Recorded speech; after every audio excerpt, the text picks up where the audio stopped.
But no, they've been going on Gunbroker for 1,700 to $2,000, and Oh, right. Well, that's retarded. I only got 1,600 out of mine. Close it in. What an asshole. Welcome to the Practical Pistol Show. My name is Ben Steger. I'm here to answer your shooting questions. Today, Nick, Yantola, Angry Matt. Good afternoon. What's up, Internet? And even angrier Matt. As long as we're talking about production optics. Production optics and or Manny not talking to the membership. There you go. Yes. You get fucking mad. Asshole. All right. Discussion topic today is it's about stage hit factor. So an interesting thread got teed up on Duty Project a while back asking, can someone succinctly explain what the fuck stage hit factor is and why anyone cares and how to calculate it? So my presumption is this is looking at a stage during your walkthrough or whatever before you shoot the stage and figuring out what the hit factor of that stage is. So can you guys do this? Hopkins, you're pretty experienced. Can you look at a stage and be like, I know the stage hit factor? First, yeah, I could do that, but I guess what's the point, really? You're going to get up there and shoot it all in your own time, your time you're going to do it in. You want to get the most points possible. Why does that affect anything? Well, that's an interesting question. I think we're going to circle back around to that. But so you're saying this is not something you do. I can get up there and be like, okay, I think this should be about a 16-second run or an 18-second run. And most of the time it usually is pretty close to that. All right, Olacek, stage hit factor. Can you figure it out? I don't even try, man. That was an interesting thread for. No, I mean that was an interesting thread for me to read just to see what how they attack stuff. Because I mean, you just shoot it. You just shoot it as fast as you can with as good as points as you can, right? I don't really change my. I mean, for me, I don't go, oh, this is going to be a 10 hit factor stage. Let me, hose the shit turn out up of the this and try fucking to go. speed, yeah. Yeah, or the other way around. See, I think I even did it backwards. See, that's what I would do. All right, Yantola, what do you think? So there's a brief period of time where I tried to estimate specific hit factor numbers of a stage that I was looking at, and sometimes it worked out, sometimes it didn't, and I kind of stopped doing that. But what was your goal?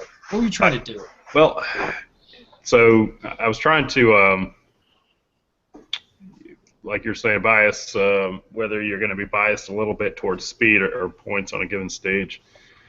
And I consider this a very, very advanced skill. I don't even know, like I said, I don't specifically. It's too advanced for Hopkins. Too advanced for me. It's too advanced for Hopkins. Math is an advanced skill? Or no, estimated hit factor and whether you get a bias. So what I've done to experience is kind of subconsciously, now that I'm thinking about it for the last 5 minutes, today, on a big, long field course that I think is not going to have a tremendously high hit factor, I try to, if I'm going to bias speed or points, on a low hit factor stage, I kind of try to cut the time down. On a high hit factor stage, I try to get the points.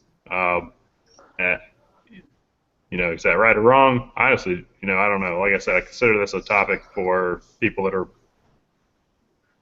very high toward the national champion type level. So I would ask Ben to comment. Well, you're not exactly a scrub, Nick. Yeah, Ben, what's your opinion on this? No, but I'm not exactly before we go in Eric a different direction. Before we take it a different direction, my opinion on, do I estimate the stage hit factor? Yeah, sometimes if I need to. So the way you do it. For what? So how do you decide how do you decide if you need to?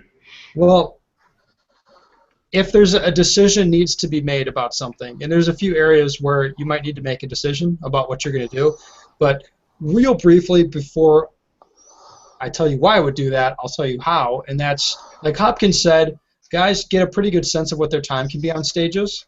So you can look at a stage, and once you're at the point where you know how long about it'll take you to shoot the stage, you just look how many points are available on the stage, then you can subtract the number of points you're likely to drop on the stage, which, again, through experience, you're going to know, like, hey, everything's pretty close, there's not really any partials, and a 100-point stage, maybe I'll shoot, 2-3 Charlies would be okay. You would know that. Or if all the targets are far as shit, and there's hard cover all over the place, and you got to aim off the A zone, and you would know, then I'm going to drop more points, something like that. Once you know that, you can take the points that you're likely to get and divide in the time. You have a pretty good idea of the stage factor. So, why would you want to do that? You can make little decisions. Probably the most common example would be whether or not you should engage a disappearing target. So that's one thing you'd have to know. It can help you pick your aim points on partial targets, and it can help you decide whether or not you want to shoot on the move. So you make little decisions. So I think, Hopkins, you're the most skeptical about why you'd want to do this. So does that reasoning make any sense to you? Yeah, I haven't taken it past just the disappearing targets. Like, I'm going to choose my aim point on the target anyway, but that does kind of make sense if it's if you have some more wiggle room on there where you can actually aim a little farther off and be a little safer, depending on the factor. Okay, well, yeah, I'll give you a good example, a concrete example. There was a stage I shot at a major match this year where everything was close and it was fast. I looked at it and like, this is going to be a high hit factor stage. I kind of get to looking at it. It's like 120 points. It's going to be like 10 seconds or less. I mean, that's a high hit factor, right, guys? Yeah. I'm talking like 12 factor. Yeah, roughly 12 factor. Okay, so there was all pretty easy targets except for this one target on there. That was a motherfucker. The way you were going to engage it, you could either take a headshot at like 8 or 10 yards, something like that, or you'd get a quarter of the A zone in a vertical stripe with no shoot up against it. So you could That's easy. You shoot the head. Yeah. What's that? You shoot the head. Well, you could shoot the head, or you could go for the A zone. But with the time that you had, with the time that the stage was going to be, I looked at that and it's kind of like, I'm going to have to put a lot of effort, which means time. I have to put a lot of time into guaranteeing A's on the head, or I could go and just aim off at the AC line and possibly eat a Charlie or two. So knowing the high hit factor of the stage, it's like it's not worth half a second to me to back off and do a kind of change out to a head box and try and drill A's on it. That's not worth the time. Instead, I'm going to aim off the A zone a little bit and eat a C. And that's what I did on the stage. Why not do that same thinking for the headshot? What's that? Aim at the A, but kind of aim off of it. Well, that's irrelevant. But the point is that it's not irrelevant that you would think about that, but you'd think about those options in the context of how high the hit factor is going to be, right? It's not about did I make the right decision in that instance. It's the hit factor helped me make a decision, knowing the stage factor, where it's like I can, shred that target, eat a Charlie or two, and still lay down a fast time. And I know that if I add half a second to the stage, 0.3 of a second, something like that, and I pick up one more alpha instead of a Charlie, I pick up 2 points is the difference versus adding 0.3 or half a second. So it actually would cost me points to guarantee the alphas. Does that make sense, Hopkins? Yes, it does, but on your example, it doesn't. To me, at least.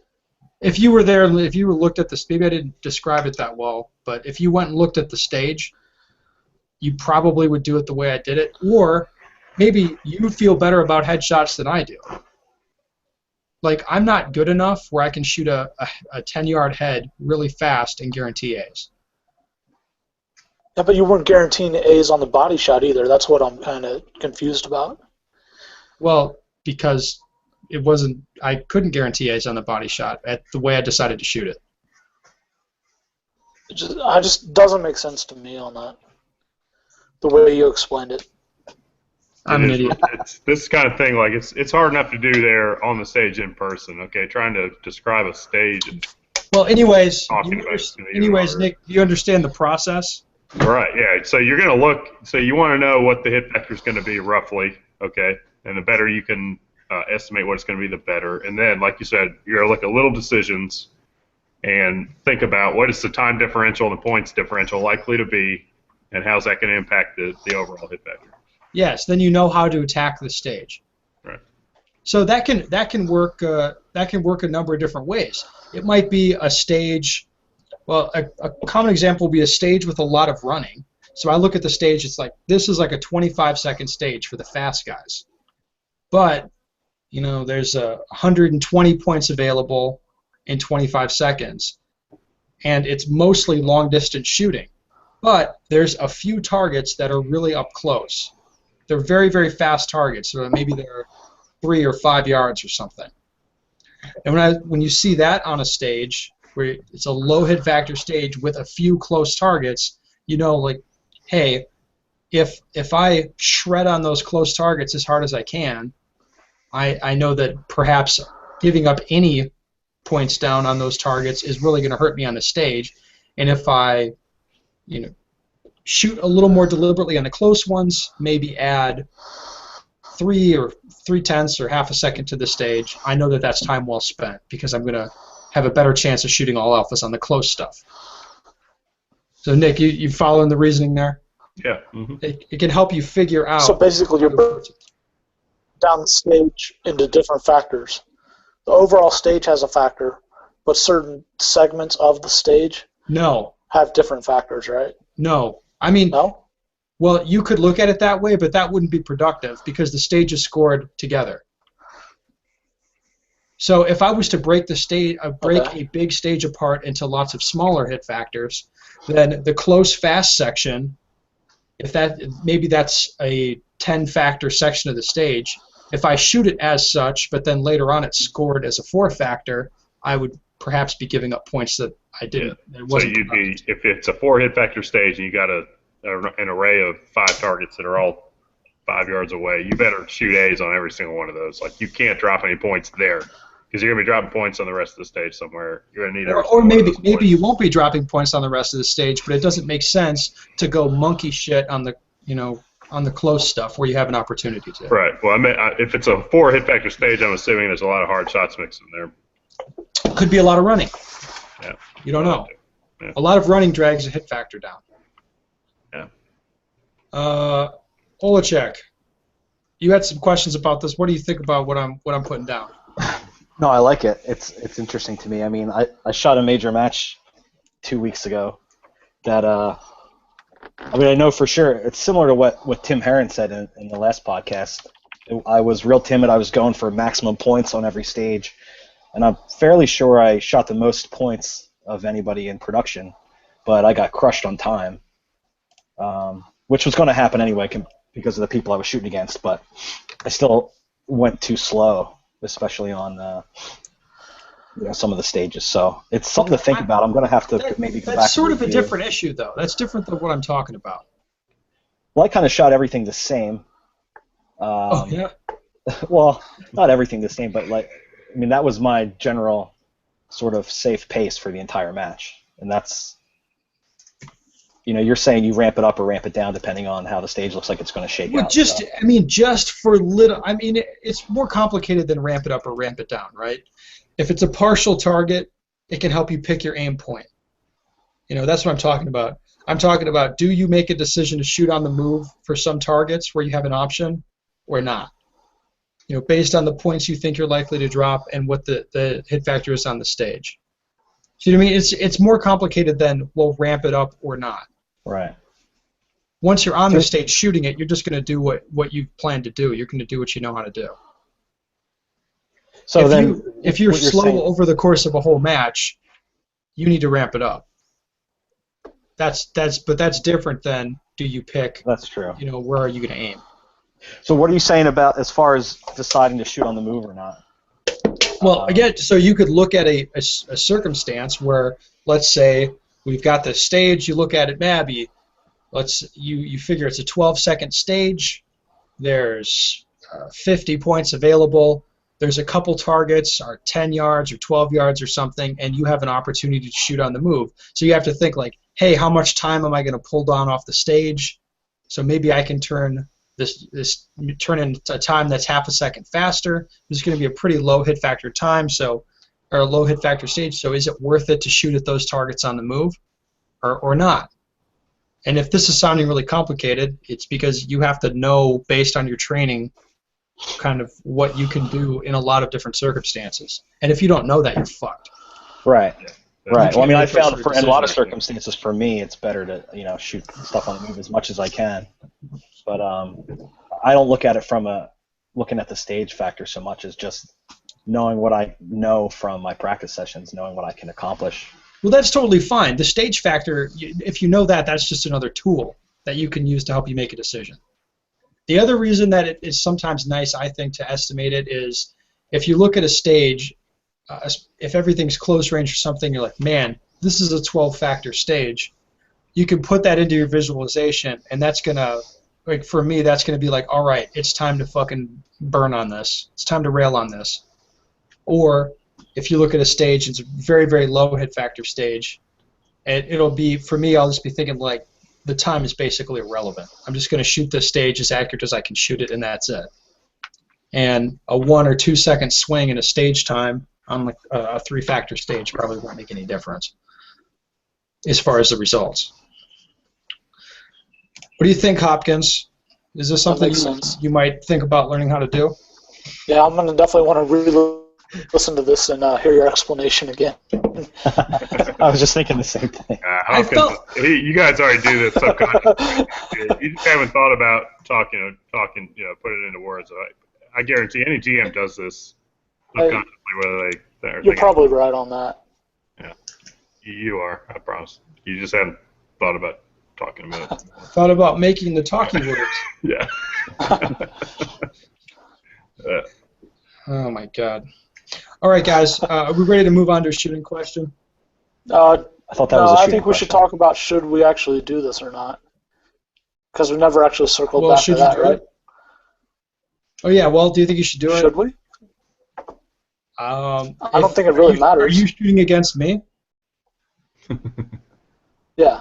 Then you should not do it. What's that matter? I want to beat you, you fucker.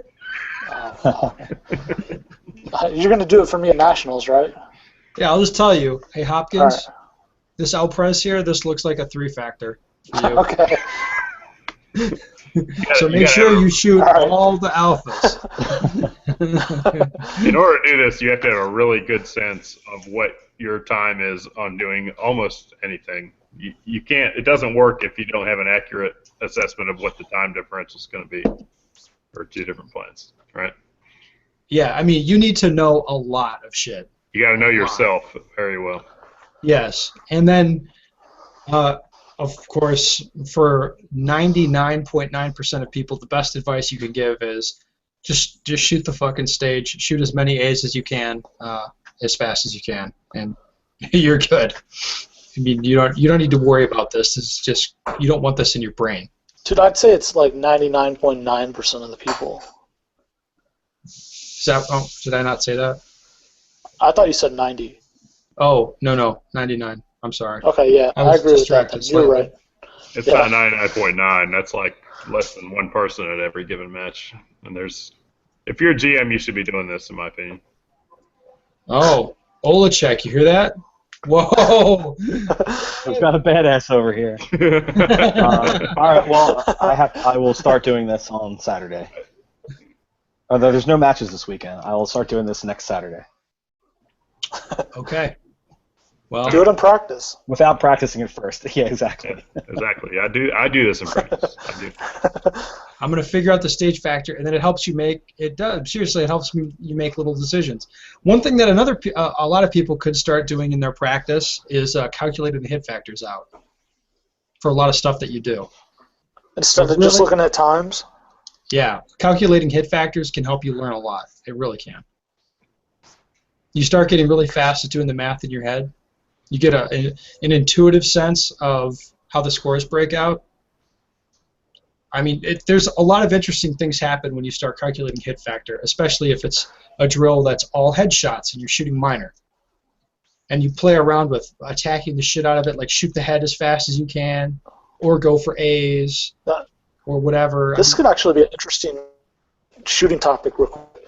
So we score the sport in matches as hit factor, but most of our practices are scored by time. Do you think that's a mistake people make, Ben? I know you just said that. Most of my practices aren't scored by time. Well, my practices are scored by hit how factor. are yours scored? Are they? Okay. Nick does Double check. IDPA practice. No, I take a brand new target every time I go to the range. If I'm doing anything, it's a stage type exercise. I am paying attention to the hit factor. Absolutely, not just the time.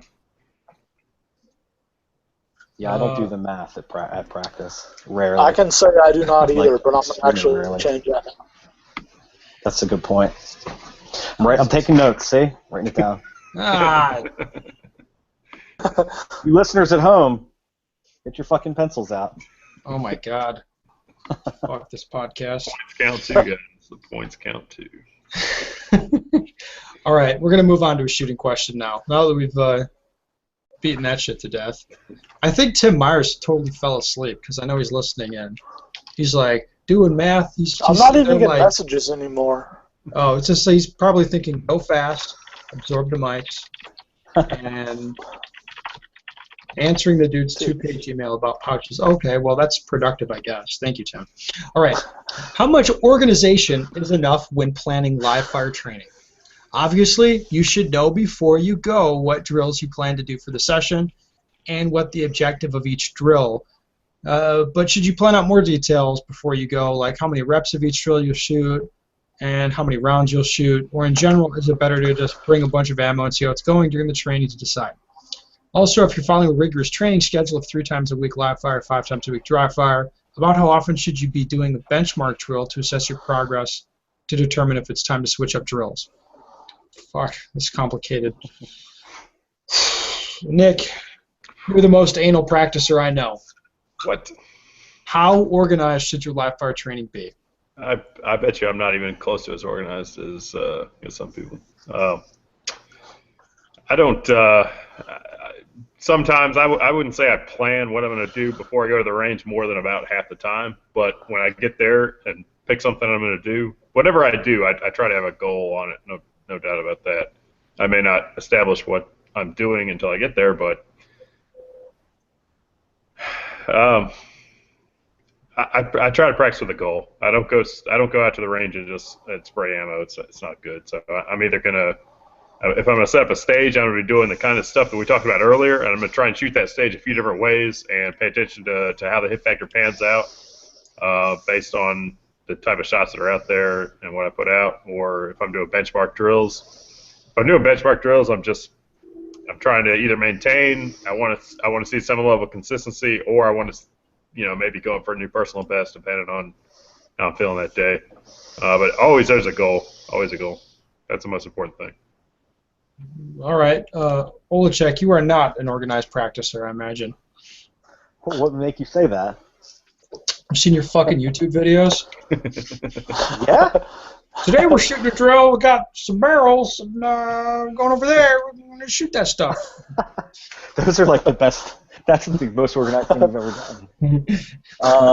No, I mean, I don't think I plan like shit and write shit out in advance. But once we get there and lay something out on the ground, I try to do it a couple different ways. The same drill, maybe a couple different ways, a couple different techniques to see if there's one way better than the other, and then switch it around. Maybe change the start position or something like that. Which is something we've tried to do to reflect back on that. Damn. What? Hopkins is serious right now. Just What? house in his iPad or something. Whoa. Hey, buddy. All right, Hopkins. What about you? How Not bored me. organized? Huh? Olacek was boring me, so I had to do something. No, the shit out of me too. I definitely have at least one drill that I want to work on, and then once I'm actually at the practice, that might morph into something else. depending on what I actually brought to the range. Okay, let's say next week. Do you know what you're practicing next week? I have a steel challenge match on Sunday, and on Saturday I'm going to go practice, but I don't know what I'm actually going to do yet. Oh, what do you know? What sort of thing you're going to do? I'm going to shoot my gun. I do know that. Jesus Christ! All right, maybe I am more organized than you. I generally have a plan for the year, a plan for the month, a plan for the week, and a plan for the next practice session. And all of those things are, appropriately detailed. So for the year, I have a few goals and some stuff that I want to work on. And then for the month, I have a good sense of what days I'm going to the range and what sort of stuff I'm working on that month. For the week, I know exactly what days and times I'm going to the range, more or less. So I know I'm going like Monday, Tuesday, Wednesday, Thursday in the morning, and then Friday I'm going in the afternoon. So I know all that stuff, and then I know what I'm going to work on each of those days. I mean, generally, like working on moving around more efficiently on this day, or I'm working on sort of standard classifier skills on this other day. So I know that stuff for the week, and then the next, when I'm going to the range, I know these are the drills that I'm going to shoot, or this is what I'm going to set up, and I know about how much I'm going to shoot. I don't plan out repetitions or any of that shit. Does that scheme make some sense to you, Nick? Yeah. I think it'd be, I would love to be that organized. I don't even think I'm that organized. I think you probably are more organized than the rest of us based on... Do you have that all wrote down, Ben? Or is it in your head? Not all of it. No, I have a notebook for the year. Like each year gets a notebook. Yeah, no, I think that's great. Like I said, I wish I was that organized because I think that sounds great. I just don't do that right now because I'm too lazy, I guess. Yeah, I don't do nothing near that, so. Jesus. I do have a calendar for the year that I have days that I can practice on. Okay. So I have a monthly calendar. I know kind of about, like, if I'm going to travel to a match, I have that down on there. If I know I'm going to have an off day, I'll have that as a practice day. I have when I need to reload ammo because I don't have a press or printer for it. You don't have a press? He doesn't have a press. No, I don't have a printer. I don't have an ammo printer. I think he's taking a shot at me. Well, let me tell you something. No, he doesn't have an automated 1050. I don't either. Well, presses that have handles on them are for peasants. Mine just has an on switch. My press has a handle, but I have somebody to pull the handle for me. Well, that works. That's the way to go. All right. I'll even say this. As long as I'm sounding organized, I even integrate my live fire practice schedule is sort of organized around my physical training, too. So if I'm doing a lot of movement training one day, I'm going to go to the point where my legs are smoked. So I know that day I should not work out on my legs hard. I'm just getting a bunch of dumb fucking looks now. I think that the problem is we're all jealous of the amount of time that you have to put into this, I think is where this is going. What are you talking about? Hey, but do you also integrate like what you do in dry fire with what you're going to do in live fire too? Yes. So generally, I dry.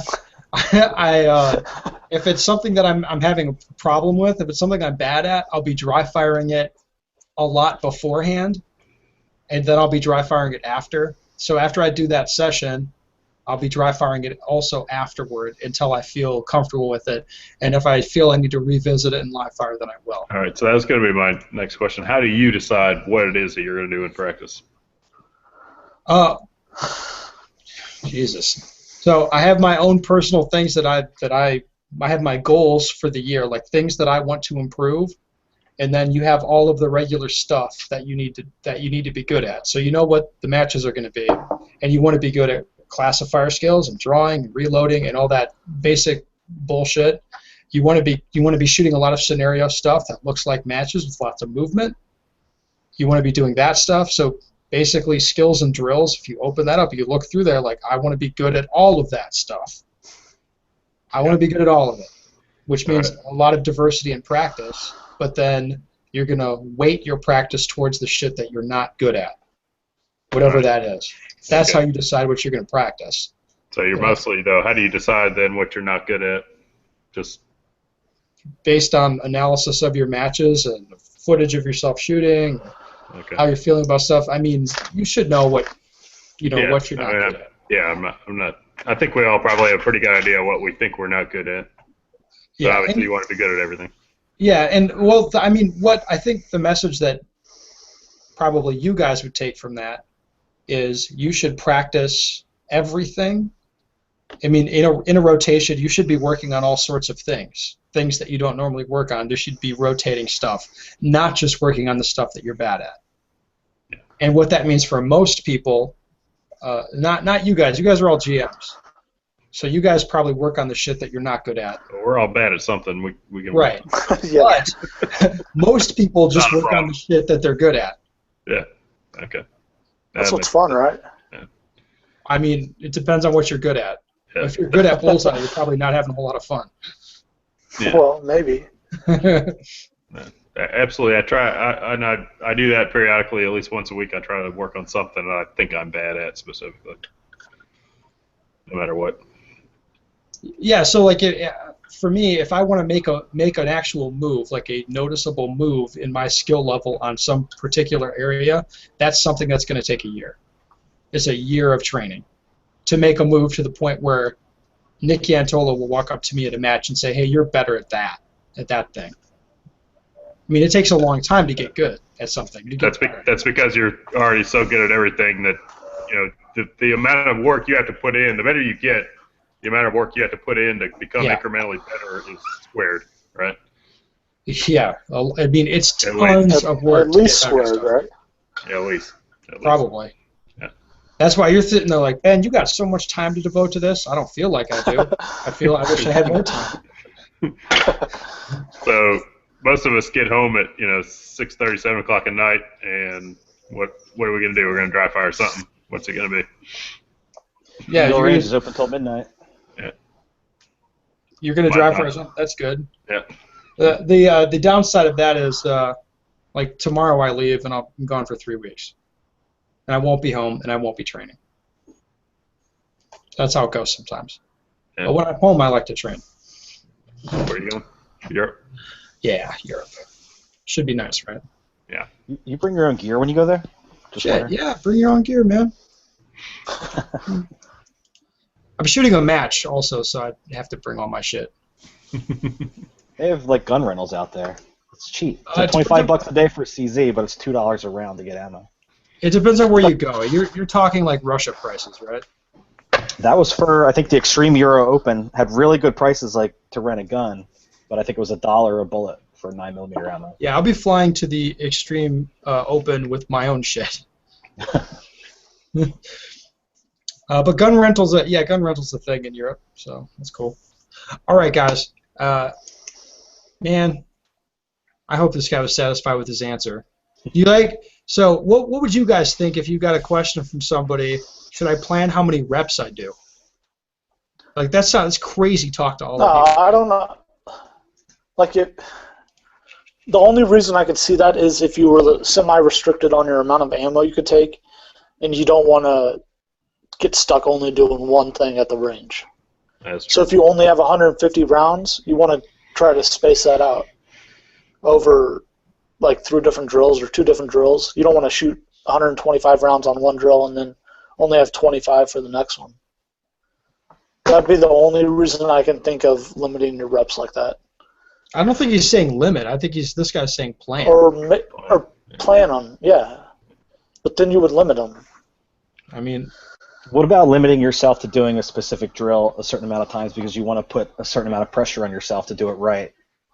I'm not going to say cold, but if you do, you set up a mini section of a stage and you want to run it 3 or 4 times at the most and then switch it up. Because you don't want, if you practice it, you run the same drill 8 or 10 reps, like by the end of it, you're going to burn it down, I would think. But is that really the best thing for you in your training? Well, I don't think so much what's driving your decision there is like limiting the reps. I mean, you're making that part of the challenge. Like, if at the end of your practice session you staple up a sheet of dots and you get one chance to clean the dots, you're challenging. I mean, that's the challenge, is the limitation of the rounds. You're not planning out your reps just to be a anal retentive jackass about how many reps you do. You know what I mean? It's sort of a different thing. Yeah, I agree with Matt though, a little to a point. Like probably most of us, probably everyone here is fortunate enough not really be limited on ammo. So like if I'm looking to either do something the way I want to do it, or I'm gonna do it until I get it right a lot of times in a row, or until I'm really pissed off and it's not doing me any good to just try it again. But if I was limited on ammo, I would lean heavily on dry fire, depending on what it was, or I would do what Matt's talking about and kind of plan, not necessarily exactly number of reps. I guess it would follow in, but I'd plan like what percentage of the practice am I going to spend on this skill versus that skill, whatever. Yeah. Yeah, I mean, I don't plan it that way for an ammo restriction reason. It's more of to put like that little bit of artificial pressure on yourself. Same thing with Why like do you say artificial? It's real, man. Real pressure, yeah. Real. Or put the camera up and say, I'm going to put this run on YouTube no matter what, and then fucking do it. That's a good idea. That's a good idea. That's actually not bad. Yeah. I mean, when we first started recording stuff, like you put the camera on and it's amazing. I mean, it starts fucking falling apart. Which maybe not so much anymore, but it was like you put that camera on, and it's like, wow, let's just delete all this footage now and go home. That's actually pretty. It's pretty. Because it's hard. Idea. I mean, it's hard to put yourself in a match pressure situation when it's you and your buddy that you practice with every week, just fucking around for hours, Yeah. Yeah. That's why I shoot club matches, and that's why I take them seriously. So I feel that pressure is off. Oh shit! I feel like you're taking a shot at somebody. No, I'm not. I feel like you are. That's what I do. That's what I do. We just did a show on this, didn't we? Somebody taking club matches seriously? Someone did. The match pressure show. Ball Slayer. Yes, Hopkins. As we record this right now, that show's only been out for a day. But people are going to hear this show like a month from now. Because I'm going to Europe, so the motherfuckers just got to get their shows. I understand that, but if you want to hear what he's referring to, go check out the Match Pressure show. Yeah. I'm not taking a shot at Tim. I thought that, like many people, I thought that was the best episode that's ever been done so far. Well. Till the presidential reaction show. Yeah, I think the pressure show was probably more productive for the best shooting-related show. How about that? Yeah. Yeah, I agree with that. Oh, okay. Well, I think we've beaten this one to death. Do you guys have anything you'd like to add? No, of course not. All right, no. If you want Hopkins to structure your practice session for you, go to hopkinsshooting.com. He'll do that for you. If you want to quit the sport, like Angry Matt, you put it in the chat. You're going back to IDPA, so you don't have to worry about this shit. SuperTactical.com, quit, and you're going back to IDPA. If you're too stupid to quit IDPA, you can find Nicky Antola on Facebook. By the time this airs, I may have shot another IDPA match. Oh my god. Oh my god. And if you got kicked out of that shit a long time ago, go to bensteger.com and send me your shooting question. I'd love to answer it for you.